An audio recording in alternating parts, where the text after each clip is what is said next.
This is Bob. Bob is about to join this awesome game, Tower Defense Simulator, for the first time. It's a cool game about little towers shooting zombies. Little does Bob know that 5 years ago in this game, there was a boss and the only one in history that killed towers. There was an event in which you got a tower that would eventually become the best for speedrunning, the Gladiator, and that overall, every single mode was completely different. Unfortunately for Bob, there's no way for him to ever experience this. He's 5 years late. It's not his fault, but it's not like he can travel back in time, right? Or can he? No, I'm not gonna do that. But seriously, there's a game, Retro TDS, and it's gonna be linked in the description, that just updated and has the most accurate recreations of all of these old events and gameplay. So poor old Bob, if he suddenly decides he wants to see what the game was like 5 years ago, well, now he can. And me personally, I'm going to be beating the entirety of old TDS, and I strongly urge that you do as well, because they're going to have some cool custom content, like the shortest map in TDS history, and potentially a sick event if the game gets enough players. So just play the game, that is, after this video, where I beat one of the hardest bosses that TDS has ever had for an event, the longest game mode that TDS has ever had, consisting of 68 waves, and of course the Raider boss, the one that kills your towers. Like, subscribe, use star code E, hop into full screen, and let's go back in time. Here I am in the old lobby. First, I have to equip some towers. I decide to equip some relatively early game towers because the first mode that I'm going to be playing on is easy mode. I start off by getting some snipers. These guys one-shot the normal zombies and the speedy zombies, so these things make early game pretty dang easy. I save up enough money for a farm, and the farm back then is very different from the one nowadays. The best way to farm is just to spam level 1s, because that's the most cost-efficient level. So I get my level 1 farm, but then the game sends some slows at me. These things are pretty tanky, so I added an extra sniper to my defense, and that was enough. I then placed down an enforcer, which is the old version of the shotgunner, and this thing would be pretty good. It would one-shot the enemies. After getting down another farm, I'd place down a pyromancer. The reason for this is because back then, pyromancer used to actually slow down the enemies, so this was going to be a great support option. On wave 8, there was a normal boss, which went right past my pyro and my enforcer, and I had to rely on my snipers to take it down. Thankfully, sniper is goated, so I could just get back to farming a little bit more. Except I shouldn't have done that, because on wave 10, there's some hidden enemies. I had to quickly upgrade a sniper in order to try and take some of them down, and even then, I still had to tank some HP. Thankfully, I now had a lot more damage, so when the game rushed me with 2 more bosses, I took them out pretty easily. On wave 13, there were mysteries. These break into a random enemy when they're killed, and thankfully, none of them spawned bosses, so I was good. Wave 14 had a necromancer, and even though this thing only spawns normal enemies, because my snipers have such a slow fire rate, they actually get overrun by these normals. I actually had to get some high level upgrades on my snipers just to take this guy down. On wave 17, there was a slow boss that had 1200 HP. Can we just go back for a second? This is easy mode, right? You can see that back then, easy mode wasn't being very easy. Anyways, this boss was problematic and I had to upgrade my snipers in order to defeat it. Just as I thought that things were okay, on wave 20, Moltens would come out. These aren't supposed to be scary because they don't have a lot of HP, only 100. Except they regenerate HP. So my snipers literally weren't doing enough damage because the Moltens were out healing them. So I ended up losing to easy mode. One must only imagine how hard the later modes get. Anyways, I was back and using minigunners. Level 2 minigunner was insanely overpowered, and so when it came time for the Moltens, I did way more damage than they could heal, and I was completely okay. The game tried to then rush me with some very fast lightnings, but those were also no problem. After I started getting max level minigunners, it became too much for the enemies to handle, and I was basically able to wipe out every subsequent round, which included some pretty tough enemies like super mysteries that spawned bosses, and that was about the only hard part. I made it to wave 35 where I had 8 minigunners, 6 commanders, and a single max level pyromancer to slow everything down. Back then you could only place a maximum of 15 towers, so this was as strong as my defense was gonna get. Now commander today can make your towers fire 50% faster, but back then, if you used a bunch of commander's abilities at the same time, you could make your towers 2 times, 10 times, as much as 50 times stronger if you just spammed enough commanders down. So using this little technique, I was able to absolutely melt the Gravekeeper, which was the boss for the easy mode. And then I almost died to a mystery boss who was spawning super mysteries, but thankfully I took him out and easy mode was beaten. Now, if that was only easy mode, normal and the other modes are gonna get pretty insane. And as a matter of fact, they did. For normal mode, I tried using Crook Boss, whose gimmick is spawning these little crooks that come out of the back of the map to add some extra firepower. I was also using Sentry, because this is an old tower that was removed back then. The way Sentry works is the longer it attacks an enemy, the more damage it does, kind of like charging up its fire rate, except it wasn't strong enough.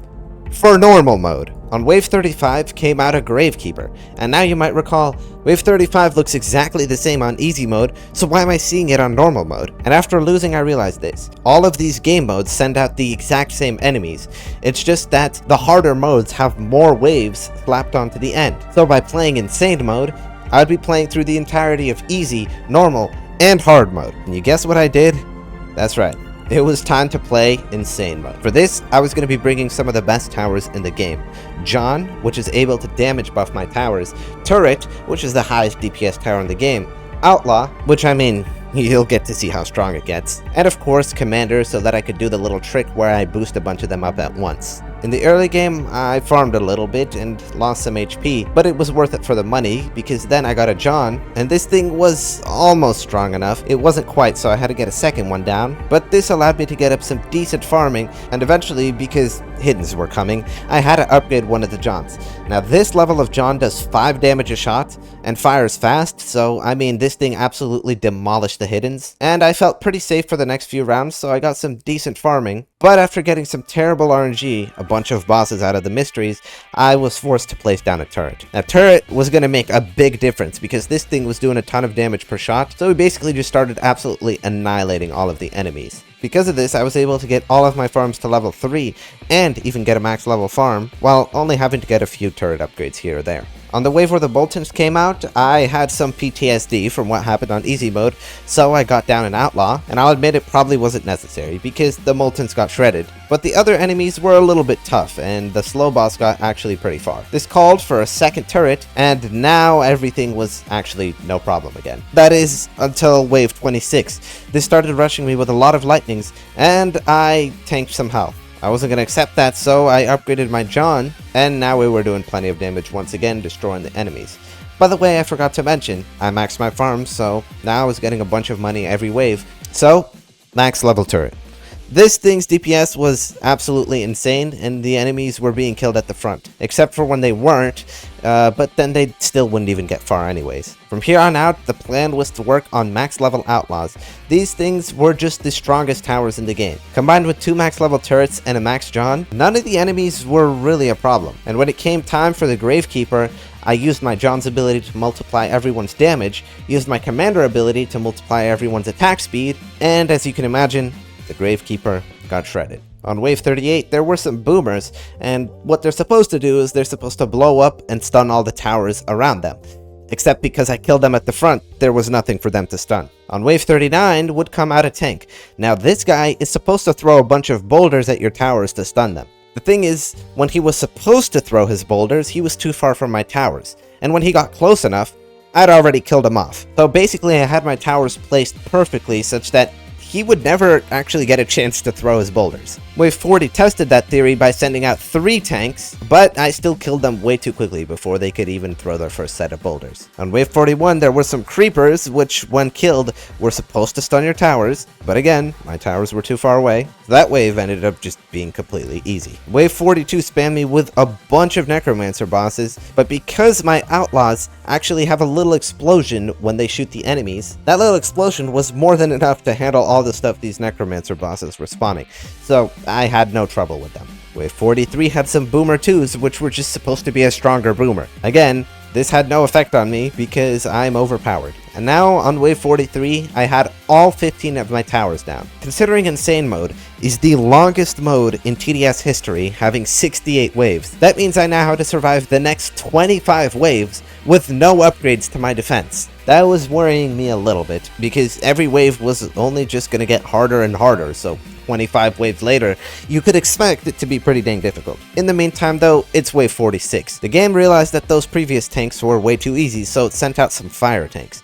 These were immune to the pyromancers, so they wouldn't be slowed down, but they weren't immune to my outlaws, which completely shredded them after I gave them 2 commander abilities. Wave 47 tried some more of these tanks, and they were no problem. Wave 49, guess what?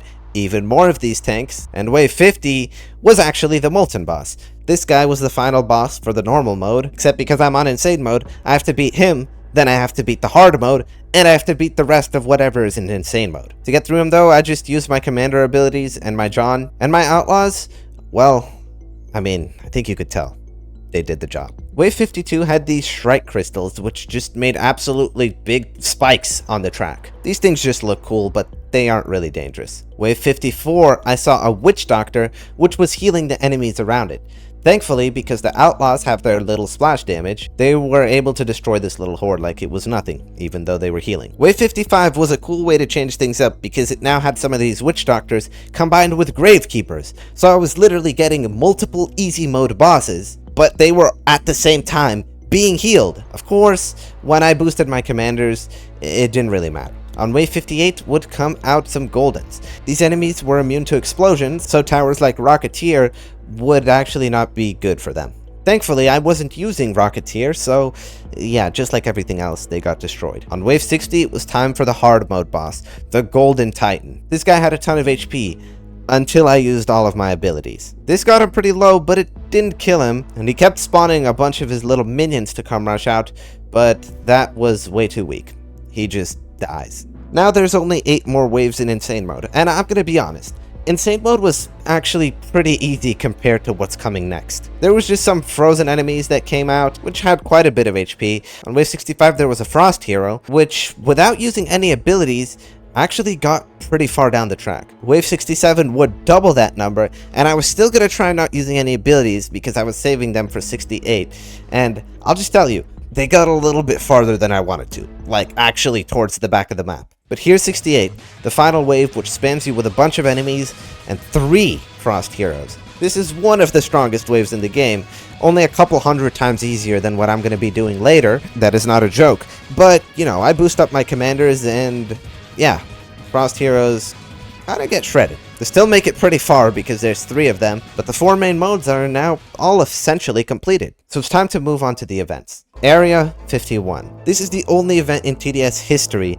that had a boss that could literally shoot and kill your towers for good. He wouldn't just stun them, he would kill them. I was going to use the same exact loadout I did for Insane mode because, well, it's a good loadout. And the early game looked a little bit the same, where I used John's, tried working for that level 2 upgrade because, you know, 5 damage a shot is pretty dang juicy. And the save up took a bit, I had to leak some enemies, but after I got it and started destroying, it was time to get some farming done. As I thought the game was just giving me a bunch of free money, it sent out these Zoomers. These guys don't have that much HP, but they're fast, and there's a lot of them. So what I did was I placed another farm. I mean, I guess that doesn't make the most sense, but after I skipped, I had enough money to upgrade my other John, which was thankfully strong enough to counter these Zoomers. The game also sent out these lawnmower looking aliens, which actually have a ton of HP. I even ended up leaking one of them on Wave 10, and this was actually kind of scary, but thankfully, I was able to tank it, but realized we can't let this happen. So I placed down a turret, and as you can imagine, the turret makes a pretty big difference. On Wave 12 there was some hidden Zoomers, but it's a little known fact that these things were actually glitched back in the original TDS in 2019, and this game, because it's an accurate recreation, actually made them glitched as well. So they weren't even hidden, and with my turret and Johns I was able to shred them. In fact, the turret and Johns were strong enough for me to get all of my level 3 farms just before these UFOs. These guys are flying in the air. Thankfully, that doesn't mean that my towers can't see them. Back then, there was no such a thing as flyings, like in modern hardcore where you need Ace Pilot or something to take down the flying enemies. Instead, you could literally just shoot them, right? It's kind of cool how old TDS had more logic than the modern one. Anyways, on Wave 17, I got paid $50,000 just as the game would start sending out these raiders. These guys were so much stronger than the enemies I was seeing before, and they were just continuously stunning my stuff. So it was time to get some outlaws down because they were unstunnable. Even though I believe they should have been, it might just be a bug. But yeah, with these 2 outlaws, a commander, and an upgraded turret, it was actually not that difficult. Especially since the raiders would just be stunning my farms a lot of the time. Speaking of raiders, Wave 18 had Raider 2s. These were basically just stronger Raider 1s that stunned my towers by shooting frost beams at them. Thankfully, not all that difficult because my unstunnable outlaws just took care of them. Wave 19 was more of the same, and I maxed out a commander, but wave 20, well, it was time. Just the previous wave, I was fighting 2,000 HP Raider 2s. Now it's time to fight a 40,000 HP Raider boss that, keep in mind, could kill my towers. I began by selling all of my farms and spamming down commanders because I was planning on doing my trick where I just use all of their abilities. Raider boss saw this and thought, oh no you don't, and just killed one of my commanders. Unfortunately for him, I had 7 more, and after using all of them, I was actually dealing some pretty hefty damage to him. I started rebuying commanders to use their abilities again, and what do you know? He kills another one. At least he's not killing the outlaws. We don't have to tell him about that. But I placed down a bunch more commanders, use an ability, and that actually gets the outlaws firing fast enough to the point where the Raider boss is low. Unfortunately for a Raider boss, it is too late. I've dealt too much damage and my outlaws have range on him for a while. I start placing down a bunch of Johns because I wanted him to kill them, not my outlaws, but when I turned around I noticed only one outlaw was left on the cliff. So he did kill an outlaw. But didn't matter. I beat the Raider boss, which actually turned out to be easier than I thought, and so there were only 2 more things to do. I mean, how hard could it possibly... I'd regret saying that. It was actually really difficult.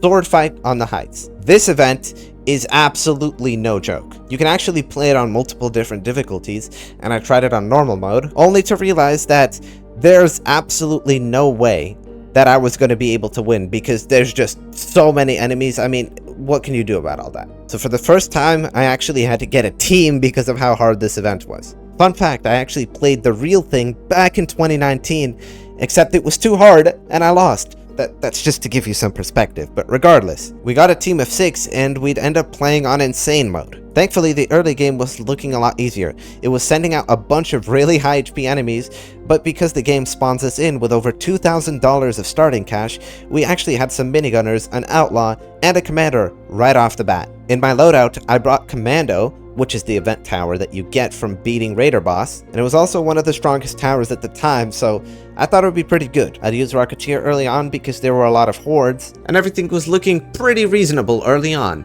We were killing most things at the front, and for a defense that consisted of outlaws, minigunners, a commando, a commander, a Rocketeer, and everything, this seemed like it was going to be pretty easy. But then came out Wave 8. This wave had a Crystallite with almost 2,000 HP. On Wave 8! Thankfully, we had enough preparation to take it out, but this was just going to be the start. On Wave 9, there were 2 Crystallites with a bunch of mystery enemies, which now started punching back pretty far through the range of our minigunners. Not to mention, our stuff would also just get stunned whenever they died, so that wasn't very fun. On Wave 10, there were some of these brutes, which work exactly like the tanks would in insane mode, so they'd just go around throwing rocks at our stuff and stunning it, while the Crystallites with a bunch of HP would be tanking all the hits. Despite this brutal combination, we somehow managed to take it out. And I would upgrade my Rocketeer because the hordes were starting to get pretty dense, you know? And so Rocketeer was getting in some pretty decent damage, but the stuff just kept pushing further and further. The combination of all the difficult enemies was unreal. But on Wave 12, yes, only one wave later, it was time for the final boss, Swordmaster, with over 120,000 HP. Keep in mind, just the previous round, the stuff had only 2,000 HP. So I had to sell all of my farms, which I expected to be using for at least like the next 3 rounds. And I got up a max level Rocketeer. Now what was super tricky about Swordmaster is he would send out these fallen heroes with 4,000 HP and he'd just continuously spam them. If you couldn't kill them fast enough, you wouldn't even do any damage to Swordmaster. It was no surprise that the first time around, we got absolutely destroyed by these fallen heroes. By the way, I should mention in my loadout, I had Freezer, which I was supposed to max out so that I can use its ability to freeze the Swordmaster, but I didn't even have the money to do that. Anyways,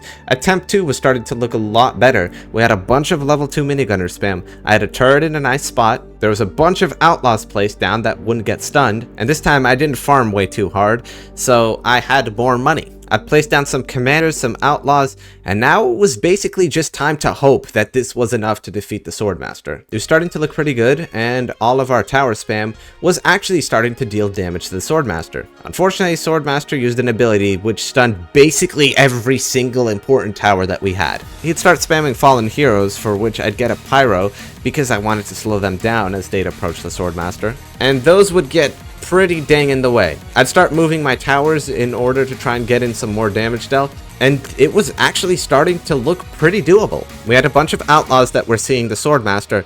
We had high-level minigunners, we had commanders, a John, and Swordmaster was moving along the final stretch. His HP was ticking down. It was merely a couple thousand. It went down to just 1,000, but some fallen heroes made it past. This was a tragedy. This was the closest attempt I've ever had, even considering back then, the old days when I played in 2019, to finally beating Swordmaster. So you know what they say?